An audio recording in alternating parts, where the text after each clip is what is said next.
worship you. I worship you. You are here.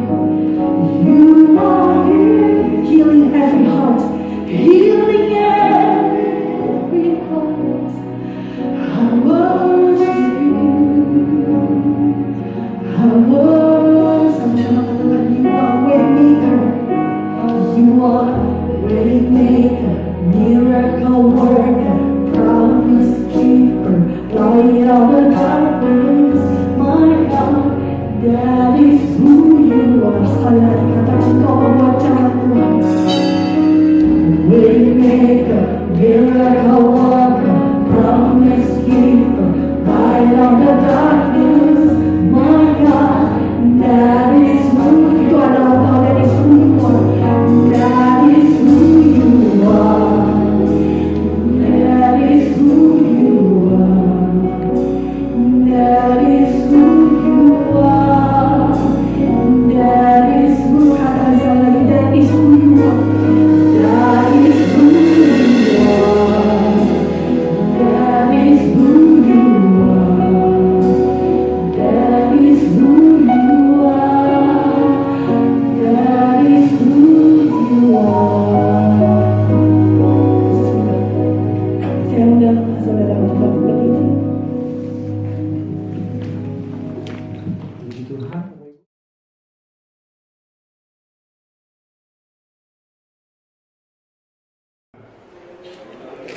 Haleluya. Bersyukur kepada Tuhan buat kesempatan kembali hari ini saya dipercayakan oleh Ibu Nila untuk memberikan firman Tuhan pada malam hari ini. Saya berdoa saudara semuanya di dalam perlindungan dan berkat Tuhan selalu tetap diproteksi oleh darah Yesus. Akan apa yang saudara sentuh, saudara makan, saudara minum, tetap di dalam penjagaan Tuhan. Puji Tuhan. Ini hari ulang tahun yang ke-10. Kalau orang Ibrani, angka 10 itu mereka selalu identifikasi dengan hukum absolut, saudara. Jadi ada angka 7 yang disebut sempurna, tetapi ada yang lebih absolut bagi mereka, yaitu angka 10 yang berhubungan dengan hukum, saudara. Dari 10 hukum ini kemudian dijabarkan menjadi 613 mitzvot ini, yang terdiri dari jumlah 1 tahun atau hari dalam 1 tahun dan jumlah tulang manusia, jadi total semuanya 613 peraturan, baik secara spiritual, moral, dan sivil. Jadi ada undang-undang di Israel itu 2 macam, hukum spiritual dan hukum moral. Dan itu kemudian menjadi real, saudara, menjadi real, hukum absolut, hukum tetap bagi orang Ibrani, saudara. Nah, malam hari ini kita lihat dulu satu ayat, saudara, dalam Perjanjian Baru, dan saya akan bicara tentang track-nya Tuhan, seperti tema yang sudah ditaruh di hadapan saudara. Track-nya Tuhan, apa dan bagaimana track-nya Tuhan ini yang menjadi hukum bagi kita, apalagi di ulang tahun malam hari ini. Mari kita buka Ibrani pasal 12. Lalu kita lihat satu ayat saja. Ibrani pasal yang ke-12 dan ayat yang pertama.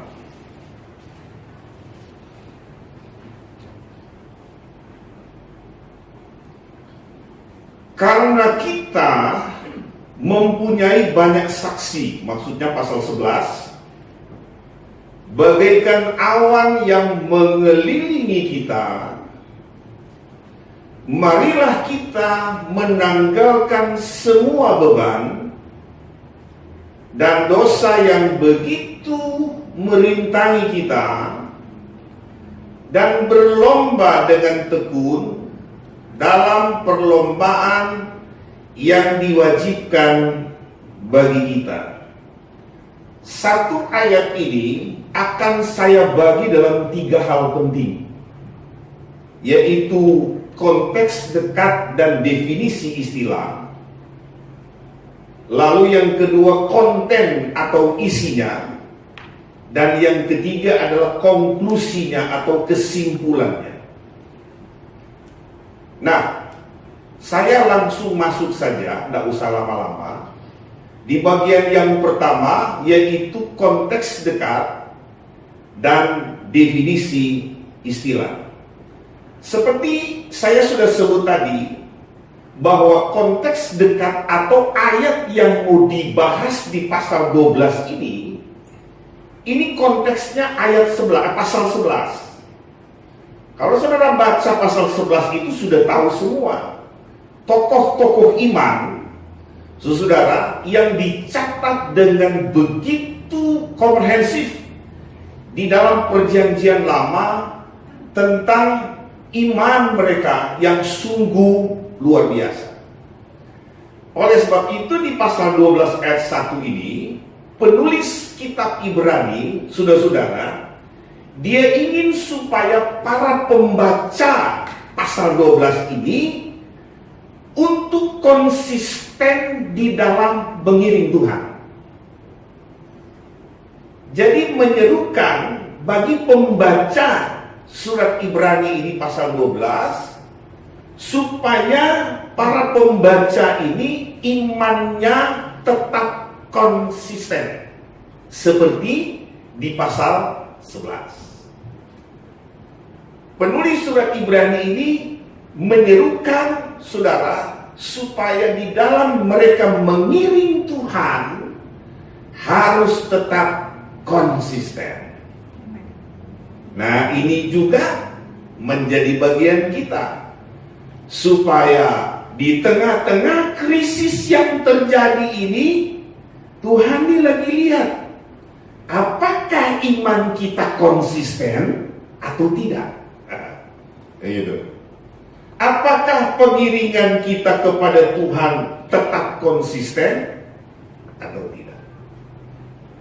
Jadi surat Ibrani ini pasal 12 mengajarkan kita supaya ketika kita baca pasal 12 ini, saudara, memberikan sebuah dorongan bagi kita. Oh iya benar, di pasal 11 begitu jelas, komprehensif, menjelaskan tentang iman daripada tokoh-tokoh Alkitab. Nah, di tengah pandemik ini, saudara, di tengah krisis yang melanda dunia ini, sebenarnya Tuhan sedang melihat iman kita, loh, saudara. Bisa bilang amin? Saya dalam suatu diskusi atau pelajaran yang diminta kepada saya dalam satu pertemuan di seluruh Indonesia, ada pertanyaan yang ditanya kepada saya begini: di mana posisi Tuhan pada waktu pandemi ini? Wah, ini jawab saja sulit. Bukankah ini melanda banyak pengusaha, banyak orang kerja di PHK, banyak pendeta yang mati? Di mana posisi Tuhan? Oh, ini kan bagi kita seorang guru harus menjawab. Kalau bicara posisi, saudara, saya sudah khotbah kepada jemaat di tempat pelayanan kami, Allah itu Alfa dan Omega. Dia yang awal, yang Alef, dan dia yang Tau, Alfa dan Omega. Artinya apa? Yesus itu, saudara, dalam segala keadaan dia tidak berubah. Sama saja, mau kondisi bagaimana, pandemik atau tidak pandemik, sama. Hari kemarin, hari ini, selamanya Yesus tidak berubah. Jadi yang bagaimana? Tuhan ingin lihat iman kita konsisten, pengiringan kita kepada Tuhan ini tetap atau bagaimana? Nah itu. Sekarang kita lihat, saudara perhatikan ayat 1 ini. Ada kata perlombaan, saya baca. Karena kita mempunyai banyak saksi bagaikan awan yang melilit kita, marilah kita menanggalkan semua beban dan dosa yang begitu merintangi kita dan berlomba dengan tekun dalam perlombaan yang diwajibkan bagi kita. Pakai kata Yunani trekomen, T-R-E-K-H-O-M-E-N, trekomen. Saya ulang, T-R-E-K-H-O-M-E-N, trekomen. Nah, dari akar kata treko, nah sudah mulai dapat judul ini. Treko, T-R-E-K-H-O, treko, trekomen jadi treko. Dalam tata bahasa Yunani, ini adalah kata benda subjunctive present aktif. Nanti saya jelaskan. Yang berarti dia bergerak maju. Jadi kata trekomen ini berarti dia bergerak maju, saudara-saudara, di dalam sebuah perlintasan. Jadi bergerak maju di dalam sebuah perlintasan. Nah, dari kata lintasan lahir kata trek. Nah, begitu. Trekomen, treko, lahir kata trek yang berarti lintasan atau perjalanan. Nah, ini yang kita melihat. Nah, saudara, seperti yang saya bilang tadi, bahwa kata treko ini adalah subjunctive present aktif. Ini luar biasa. Sebuah kalimat ajakan. Jadi yang dimaksud tadi itu subjunctive present aktif ini. Jadi Tuhan mau ajak begini, ayo iring Tuhan, ayo seperti di dalam sebuah lintasan. Saya mau bilang begini, kalau Tuhan yang ajak berlomba, jangan takut. Kalau Tuhan yang ajak kita, saya percaya Tuhan pasti memberi kesanggupan. Kalau Tuhan yang ajak kita iring Dia, saya percaya Tuhan pasti akan menyertai kita dan akan memberikan kesanggupan, bahkan kemenangan di dalam kita mengiring Tuhan sampai Tuhan datang kembali. Ini kalimat ajakan Tuhan, ajak ayo. Kenapa saya berpendapat begitu? Coba kita lihat orang Israel waktu diajar Tuhan. Musa, saudara perhatikan kitab Keluaran pasal 2 pasal 3, Tuhan bilang bawa. Itu sama dalam terjemahan bahasa Septuaginta itu ayo. Saudara, itu diajak bawa bangsaku. Jadi kalau Tuhan yang ajak saudara-saudara, maka Tuhan tidak akan membiarkan. Dan setuju katakan amin. Pada waktu dibawa ke saudara, itu dicatat Alkitab waktu keluar pertama belum sampai 3 juta. Belum. Nanti di kitab Bilangan artinya ketika 40 tahun kemudian baru dia melonjak sampai 4 juta. Jadi katakanlah dia 2.700.000, kurang lebih begitu waktu keluar. Saudara, luar biasa. Pada waktu menyeberang Laut Teberau, saudara pikir itu antri kayak masuk gereja? Bukan. Itu jaraknya 1 kilo dia turun. Kalau antri sampai berapa bulan nyeberangnya? Jadi saudara, mari kita buka pikiran nyeberang Laut Teberau, kita antri 5 orang, kapan sampainya? Jadi 1 kilo dia turun. Ini 2 juta lebih saudara, bukan berapa orang. Nah, begitu sampai saudara-saudara, mereka di lembah Syur. Lalu ketika mereka haus diberi minum, serta berapa ton air Tuhan siapkan? Ada yang pernah hitung berapa ton?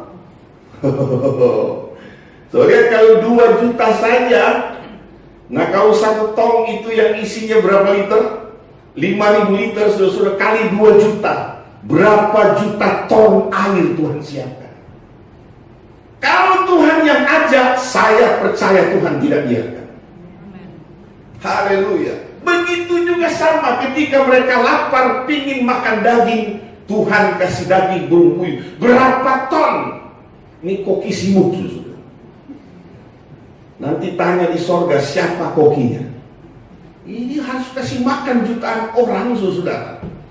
Lalu burung puyuh ini dimasak, saudara. Itu luar biasa berapa peralatan yang harus disiapkan untuk memberi makan jutaan orang ini. Pada waktu mereka pengen makan roti itu, saudara, Tuhan kasih roti mana? Berapa ton lagi? Poinnya adalah kalau Tuhan yang ajak, dia pasti kasih kesanggupan dan dia juga pasti tidak akan membiarkan. Ingat, bangsa Israel, kita ingat lagi murid-murid Tuhan menyeberang Danau Galili. Saudara, Galili itu, danau ini memiliki banyak nama. Ada Genesaret, ada Galili, lalu kemudian ada juga Kineret. Kineret artinya harpa. Jadi yang sudah pernah ke Israel akan melihat Danau Galili ini seperti harpa. Saudara, di atas puncak Galili itu mengarah ke Lebanon, itu ada sebuah pegunungan, saudara-saudara, itu ada lubang. Saudara di Israel harus belajar, jangan foto-foto aja. Jadi berdiri di belakang gereja waktu Petrus menyembuhkan mertua, Yesus menyembuhkan mertua daripada Petrus, itu sudah lihat ada lubang menuju Lebanon. Itu lubang angin. Dan menurut beberapa literatur saya baca, kemungkinan besar pada waktu Tuhan Yesus menyeberang dengan murid-murid Tuhan di Danau Galili ini, itu angin itu keluar dari lubang dari Lebanon yang tidak dapat diperkirakan kapan bisa muncul. Tiba-tiba. Nah, angin yang kencang ini yang sering kita baca dalam Alkitab, saudara-saudara, itu menghantam perahu murid-murid. Apakah Tuhan biarkan? Tidak. Saudara baca ayat awalnya, Yesus menyuruh mereka menyeberang dulu. Kalau Tuhan yang ajak, pasti dia tidak akan membiarkan. Sama dengan kita. Kalau Tuhan yang ajak kita iring Tuhan, kalau Tuhan yang ajak kita bentuk ini Shekinah, Tuhan pasti akan memberikan kemampuan bagi kita. Tuhan pasti akan memberikan kemenangan bagi kita. Haleluya. Bagian kedua, kita lihat kontennya. Bagian yang kedua, kita lihat kontennya. Saudaraku yang kekasih, ini bukan perlombaan jasmani, tetapi ini bahasa Alkitab dari perlombaan rohani. Kalau kita diberkati secara jasmani, puji Tuhan, haleluya. Kalau kita diberi fasilitas banyak oleh Tuhan, haleluya, puji Tuhan. Karena itu adalah berkat kerajaan Allah yang Tuhan berikan bagi kita semuanya. Tapi fokus dari ayat ini bukan demikian. Tapi fokus ayat ini adalah kepada perlombaan rohani. Zaman lampau, kalau orang ingin berlomba, saudara-saudara, dia itu dikarantina dulu. Dikarantina, saudara-saudara, dia jauh dari keluarga, dia jauh dari sahabat, dia jauh dari siapapun, dan kalau sudah mendaftar untuk berlomba, tidak boleh mundur. Makanya dalam Pantai saya bilang, ku tidak mau mundur lagi. Kalau sudah di Shekinah, jangan mundur-mundur, saudara. Amin? Besar amin ya, berarti setuju kalau begini. Haleluya. Jadi kalau dia sudah masuk, kami akan membentuk satu, bukan membentuk, ini sudah dari pusat, jadi akan dibentuk di Provinsi Banten, itu namanya Badan Antar Gereja. Jadi BAMAK itu Badan Antar Gereja, jadi kepimpinan gereja. Pada waktu diusulkan ke salah satu sahabat, dia bilang begini, saya mesti pelajari dulu. Sebab kalau saya sudah masuk, saya tidak mau mundur lagi. Jadi begitu. Nah, zaman dulu orang begitu, dia jauh dari keluarga, dia jauh dari siapapun juga, dia jauh dari sahabat, dia di karantina untuk ikut pertandingan, tidak boleh mundur. Zaman lampau, apalagi zaman Helenistik Yunani, saudara-saudara, kalau dia mundur ada konsekuensi. Sudah, itu zaman dulu. Tapi kan itu olahraga secara lahiriah. Tapi kan bagi kita tidak sedang bicara lahiriah, kita bicara tentang rohani. Tapi begini saudara, kalau kita sudah di dalam Tuhan, saudara, mari jangan kita mundur lagi. Katakan amin. Seperti kata Trekomen ini, saudara, maju. Saudara, maju di dalam sebuah perlintasan, maju di dalam tracknya, di tracknya Tuhan, saudara. Jadi tidak usah mundur lagi. Memang, tapi manusia memang ada potensi untuk bisa mundur, bisa gagal. Coba saja kita lihat Adam dan Hawa, saudara. Adam dan Hawa, mereka pernah mundur dari Tuhan, saudara. Lihat jemaat yang ada di kitab Wahyu, Efesus, kepada jemaat Efesus, dalam kitab Wahyu pasal yang kedua, mereka pernah mundur. Tetapi Tuhan kita baik, saudara. Kalaupun ada yang mundur, ayo kita maju lagi bersama-sama dengan Tuhan. Katakan amin. Tuhan pasti akan memberi kesanggupan. Nah, bagi kita yang sudah terus di dalam Tuhan, mari tetap di dalam tracknya Tuhan. Tetaplah di jalurnya Tuhan. Saudara lihat, selama seseorang ada di dalam tracknya Tuhan, saya meyakini, saya terlalu yakin. Saudara, banyak ayat di dalam Alkitab. Coba saja kita lihat misalnya Henok, kurang lebih ratusan tahun dia bersama dengan Tuhan. Dia di tracknya Tuhan. Abraham di tracknya Tuhan, saudara. Dan ini membuktikan dalam pasal 11 dalam Ibrani pasal 12 ini, saudara. 11 mengajarkan kita tentang tracknya iman. Kalau mundur maju lagi, kalau sudah di dalam Tuhan tetap di dalam tracknya Tuhan, tetap di jalurnya Tuhan. Nah, dari konten ini saya kupas 3 hal. Jadi tidak usah banyak-banyak ayat. Satu saja. Yang pertama, kita bicara tentang spiritnya Shekhinah. Spirit. Kalau kita bicara spirit, kita bicara semangat atau roh yang menyala-nyala. Tetap semangat iring Tuhan. Nah, saudara perhatikan ayat ini. Saya mulai kupas. Karena kita mempunyai banyak saksi bagi kawan yang memiliki kita. Yang pertama, marilah kita menanggalkan semua beban. Okon. Beban itu okon. Kata okon ini secara lahiriah berbicara tentang melepaskan sesuatu yang terlalu dicintai. Saya kasih contoh begini, saudara. Jadi melepaskan kecintaan sesuatu yang terlalu berlebihan terhadap tubuh ini, saudara.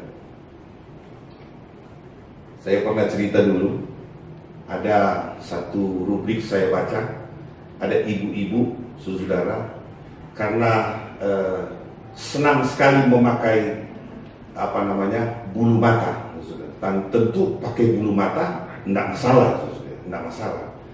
Tapi karena mereka pencinta, saudara, lalu ada satu pengeluaran baru di Korea. Ini ibu-ibu dari Indonesia ini berangkat ke Korea. Lalu gembalanya singgung di sana. Waduh, bulu matanya sih nggak apa-apa, tapi kok jam ibadah hari Minggu mereka meninggalkan jam ibadah hanya untuk memburu bulu mata. Lalu bisa bayangkan. Jadi kata okon sini, saudara, melepaskan sesuatu yang kecintaannya terlalu berlebihan. Waduh, berlebihan. Kalau kami orang Manado, saudara, kalau makan itu, waduh, walaupun sesuatu yang bagi saya sudah mulai dikurangi, saudara, yang RW itu, saudara, tapi kalau ada yang bawa ke rumah itu bahaya. Padahal ingat ayat ini, melepaskan kecintaan yang terlalu berlebih-lebihan. Makanya masa pandemi bukan kurus, naik di badan. Karena jemaat begitu baik, dia pikir-pikir mungkin Pak Gembala nggak ada makan di rumah, dikirim tiap hari, buat digoreng. Sebenarnya nggak boleh lagi. Tapi karena lihat begitu, saudara. Tapi kita diajar oleh Tuhan untuk mengontrol ini, melepaskan kecintaan yang terlalu berlebihan terhadap tubuh jasmani. Seperti saya bilang tadi, ibu-ibu semuanya pakai bulu mata kan lebih mantap. Tetapi janganlah kemudian hari Minggu ada apa namanya, ada diskon di mall. Ayo, sudah kan masih ada hari esok untuk ibadah. Oh, banyak yang senyum-senyum di belakang, berarti ada pengalaman. Nggak masalah. Tetapi kita mesti belajar untuk melepaskan yang terlalu berlebihan, saudara. Puji Tuhan. Saya pernah cerita juga, saudara. Kalau saudara lihat kemarin di acara SEA Games itu berusaha pemerintah mengeluarkan baju-baju pakaian yang ringan-ringan. Ini kan menandakan supaya memang yang terlalu berat itu ya harus dilepaskan. Dulu saya waktu SMA, saya pernah senang dengan olahraga karate, saudara. Jadi kelas saya itu berada di kelas 70 kg ke atas. Nah, kalau dia 70 kg ke atas itu, dia harus kasih naik badan, saudara. Tapi saya pernah ikut 70 kg ke atas terlalu berat karena lawannya terlalu banyak. Saya coba ikut yang 70 kg ke bawah, saudara. Nah, untuk supaya diet di 70 kg itu sudah ke bawah, maka makanannya itu kalau kami di Manado itu namanya singkong gitu. Kalau di sini nggak tahu apa itu. Ubi juga sama ya, kira-kira. Apa ya? Sama aja ya. Nah, ya. Itu ternyata bagus sekali, saudara. Tapi ada yang kurang bagus, saudara. Di waktu berat badan kemarin sudah mau 100, saya coba juga makan itu. Tapi nggak nyaman, saudara. Mohon maaf, sedikit keluar gas, saudara. Kurang cocok juga. Tapi memang diusahakan supaya ya kecintaan yang berlebihan ini memang harus dilepaskan. Saudara mengertilah maksud saya. Saudara, ada sesuatu yang coba mengganjal kita di dalam tracknya Tuhan, yang kita lebih condong kepada hal lahiriah. Kita harus belajar untuk melepaskan. Handphone, handphonenya tidak salah. Saya bilang sama jemaat Tuhan yang dilayani, bangun pagi, tidak susah bilang begini, haleluya. Baru buka handphone. Banyak juga pengalaman di sini ternyata. Bangun pagi langsung, enggak juga, enggak salah handphonenya. Tapi begitu bangun, haleluya. Kan kita susah gitu.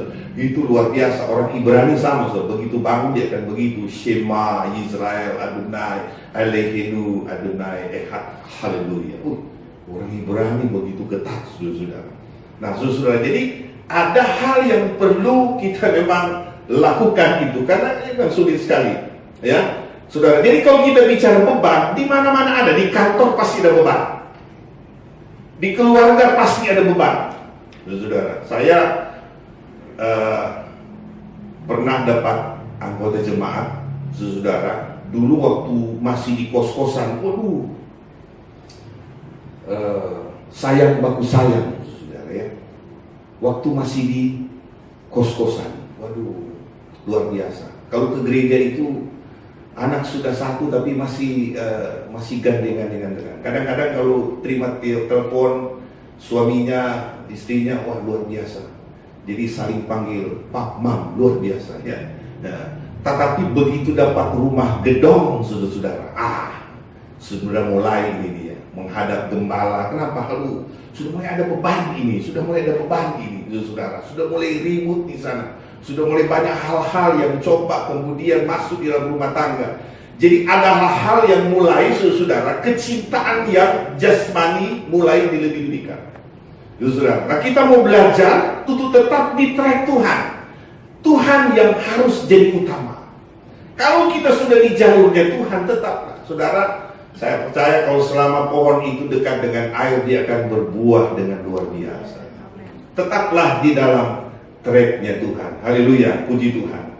Nah, yang kedua kita lihat, saudara. Jadi pertama adalah spirit kita, semangat mengiring Tuhan itu tetap harus menyala-nyala. Jadi tidak kemudian terganggu oleh hal-hal yang memberatkan. Jadi lepaskan saja yang berat, fresh saja ya, pikiran, saudara ya, hati, persoalan saja, beban di mana-mana ada, saudara. Di kantor, di pekerjaan, di pelayanan pasti ada. Tetapi Tuhan mau kita belajar untuk melepaskan beban itu, saudara, dan tetap di dalam tracknya Tuhan.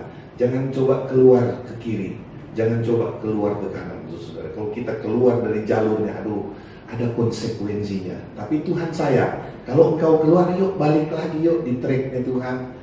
Pasti Tuhan kasih kesanggupan dan kemauan. Jadi jaga spirit supaya tidak loyo mengiring Tuhan. Yang kedua adalah attitude. Ini bicara tentang sikap hati. Saudara perhatikan kata ini. Yang kedua, marilah kita menanggalkan semua beban. Yang kedua, dan dosa yang begitu merintangi kita. Pakai kata euristatos. Euristatos itu EURISTATOS. Euristatos itu artinya ada yang menghambat atau ada yang mengikat. Ada yang menghambat atau ada yang mengikat. Saya percaya anak itu berkat. Katakan amin. Saya percaya sekali. Tetapi mari kita lihat contoh di dalam Alkitab tentang bagaimana tetap di dalam tracknya Tuhan, meskipun ada hal-hal semacam ini. Ayo misalnya kita lihat, saudara, bukan cuma anak yang hilang, tetapi harta benda pun hilang, saudara. Tetapi tidak membuat mulut Ayub ini berkata yang negatif tentang Tuhan. Dia tetap positif dengan Tuhan, saudara. Artinya apa? Saudara, kalau ada sesuatu di dalam hidup kita, jangan sampai ini menjadi merintangi, menghambat kita, saudara-saudara, menghalangi kita untuk, kalau mau berlomba. Saya dengar Awan Datu pernah bilang, bagaimana mau berlomba kalau saudara bawa emas sekalipun 10 kilo, pasti kalah.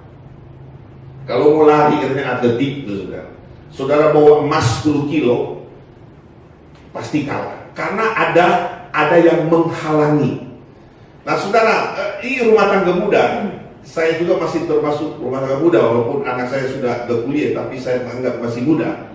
Jadi, saudara, kadang anak itu, saudara, hamba Tuhan itu nomor 1 adalah pekerjaan Tuhan. Tetapi bukan berarti anak itu kemudian mendapat menghalangi untuk melayani Tuhan. Sebabnya diajarkan kepada anak bahwa yang jadi nomor 1 itu harus Tuhan. Allah lah yang harus jadi nomor 1. Tuhan tidak boleh ada kendala. Di sekolah Alkitab, saudara-saudara, saya kelas 1 di Palembang, saudara. Lalu satu waktu ada siswa di siang hari, biasanya kita kalau siang itu istirahat setelah ibadah kelompok, saudara. Jadi istirahat. Lalu tiba-tiba teman saya ini dia mimpi. Kalau orang Nado bilang tidur ketibisan, saudara. Atau di sini bahasa apa bilang? Tidur siang lalu kemudian dia mimpi jahat, kira-kira begitu, saudara. Dia teriak-teriak, saudara. Tolong. Begitu dibangunin, saudara, dia cerita, dia mimpi, dia mau naik ke sorga, tapi tidak bisa. Kenapa? Karena ada singkong yang mengikat kakinya. Jadi begini, di sekolah Alkitab itu siswa-siswa menggampang lapar. Ada lahan singkong di sana, selalu habis. Nah, kalau staf siswa itu kalau chapel jam 9 dia suruh umumkan, ayo ngaku siapa yang ambil singkong, sebab singkong di lahan mulai habis. Nah, ketahuannya di situ, saudara. Jadi satu waktu dia mimpi di siang bolong, dia mau naik ke surga, tak bisa karena kakinya diikat oleh singkong, saudara. Jadi ada sesuatu yang menghalangi. Nah, perjalanan iman kita, saudara, ada terlalu banyak yang ingin menghalangi kita. Ada terlalu banyak yang merintangi kita. Bisa anak, bisa suami, Nah, malam hari ini saudara, supaya kita tetap di tracknya Tuhan, mari jangan jadikan sesuatu halangan untuk kita mengiring Tuhan. Katakan amin. Tetap di tracknya Tuhan. Sekali lagi, anak, suami, istri, keluarga itu adalah berkat. Tetapi jangan jadikan itu sebuah alasan, saudara, dan lain sebagainya. Nah, ini berhubungan erat dengan soal hati, saudara. Kalau kita bicara attitude, ini sikap. Dan ini sangat penting, bicara tentang kerendahan hati, bicara tentang sikap hati, penundukan diri. Saudara, kita mau tunduk di A atau kita mau tunduk kepada B, saudara. Kekudusan juga itu penting, itu attitude, saudara. Saudara, jadi penting sekali ini dunia handphone, ya, saudara-saudara, ingat kita tetap di tracknya Tuhan. Jangan kita menyimpang ke kiri atau ke kanan. Mari tetap di jalurnya Tuhan. Berdoa supaya kita nggak boleh keluar jalur. Tapi kalau andai kata pernah keluar jalur, ayo balik lagi. Saudara, kita harus memiliki sikap, saudara-saudara, attitude ini. Satu sikap untuk penundukan diri kepada Tuhan, saudara. Jadi, tetap di jalur Tuhan, siap. Nah, saya percaya kalau kita jaga hati kita, kan Alkitab sudah bilang kan dalam Amsal, tetap kita harus jaga hati dari segala yang kita jaga. Jaga kuku boleh, saudara. Ada yang pedikur gitu kan. Iya. Kalau siang kita pakai kacamata, saudara, supaya tidak silau, jaga mata, begitu, dan lain sebagainya. Tetapi yang paling penting kita harus jaga hati ini, saudara, supaya tetap di jalurnya Tuhan. Haleluya. Nah, ini penting. Nah, kenapa? Ini berkat. Coba kita buka dulu Mazmur 149 dan ayatnya yang keempat. Mazmur 149 dan ayat yang keempat. Lalu kita kembali kepada Ibrani 12 ayat yang pertama. Mazmur 149 ayat 4. Sebab Tuhan berkenan. Lihat. Kata berkenan ini saya suka sekali. Ini similiar dengan kata perkenanan. Jadi saya baca begini. Sebab Tuhan perkenanan. Jadi bahasa yang benar ini sini bukan berkenan, tapi perkenanan, similiarnya begitu. Kepada umatnya, ia memahkotai. Saudara, ini yang memahkotai ini khusus para pejuang, orang-orang yang berlari ini. Ia memahkotai, ini hadiah bagi orang yang berlari, yang berjuang. Kepada apa? Orang-orang yang rendah hati. Jadi yang kedua yang kita bahas dalam Ibrani pasal 12 ayat yang pertama itu, saudara, bahwa dalam mengiring Tuhan perlu kita menjaga sikap hati. Jangan sampai ada yang menghambat kita mengiring Tuhan.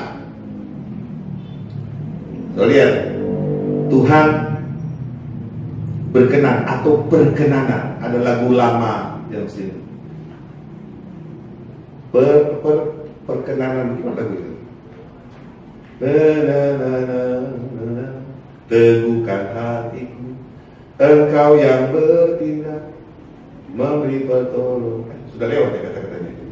Ya, pokoknya ada kata-kata berkenanan. Itu sebenarnya diambil dari kata berkenan ini, tapi lebih bagus itu.